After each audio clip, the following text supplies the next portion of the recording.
We warned you at Syracuse, and you persisted. You took advantage of us at New Canaan to drive us out. And like the dogs of Caesar you are, you followed us to Zion.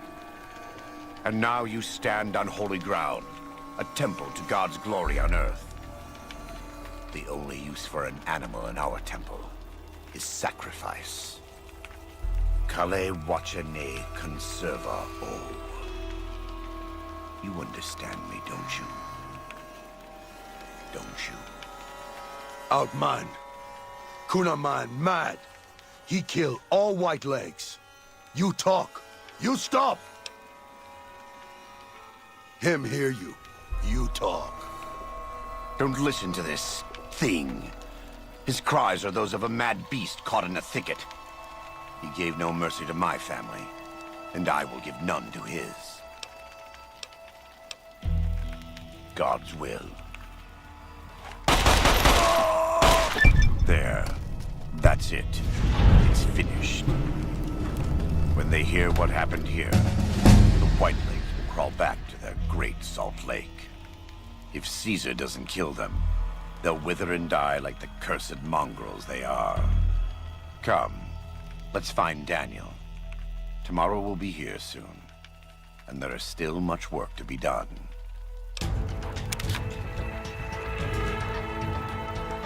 And so it was that the conflict between the New Canaanites and the Whitelegs was finally resolved.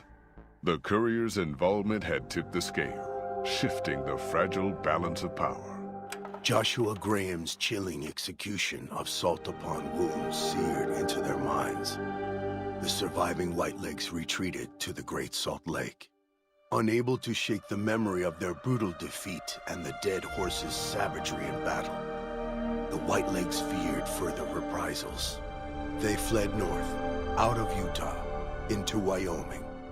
The wilderness was harsh, and the first winter claimed over half the tribe. When spring came, the survivors parted ways in small bands. And so, the Whitelegs died a quiet, ignominious death.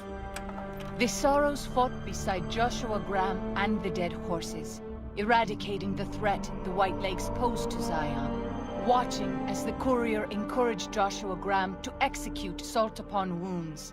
The Sorrows learned that New Canaan offered no mercy to the wicked. The Sorrows' transformation from a peaceful, timid tribe into a merciless warlike people broke Daniel's heart. Over time, the Sorrows became ever more ruthless in their dealings, even with each other. Daniel traveled to and fro between the New Canaanites and Zion, continuing to plead for a return to the old ways whenever he visited.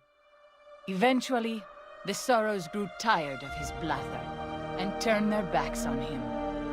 Having helped eradicate the Whitelegs from Zion, the dead horses returned to Dead Horse Point in triumph.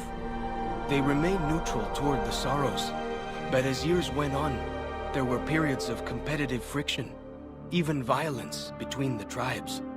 The New Canaanites, Daniel especially, intervened regularly as mediators, but found it difficult to reconcile the tribe's conflicts. The defeat of the Whitelegs in Zion marked a turning point in the fortunes of the Happy Trails Caravan Company. Every 2 months, the caravan met with the New Canaanites in Zion Valley to trade. Happy Trails soon returned to prosperity.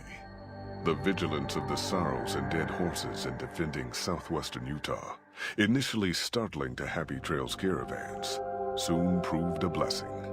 The tribes united against the 80s, driving them back from Highway 50, and thus opening yet another trading route for Happy Trails caravans. Follows Chuck took the courier's words to heart and decided the big cities of the Mojave Wasteland and NCR were best left unexplored. Though he sometimes dreamed of distant lands, he continued to support his family at Dead Horse Point, and eventually, his wanderlust faded. Waking Cloud was distraught when she learned of her husband's death, but took comfort from her tribe and the compassion of the New Canaanites. She forgave Daniel for having concealed her husband's fate from her, and learned to accept his fate. When her grief faded, She took a husband from the Dead Horse tribe. At her bidding, he stayed close to home. With the White Legs crushed, Joshua Graham led the Sorrows and Dead Horses in tearing apart and burning the corpses of their enemies. He set about training his army in the way of the Canaanite, and soon the new Canaanites and tribes of Zion were feared well into the Mojave. Legends of the Burned Man grew even more depraved and terrifying.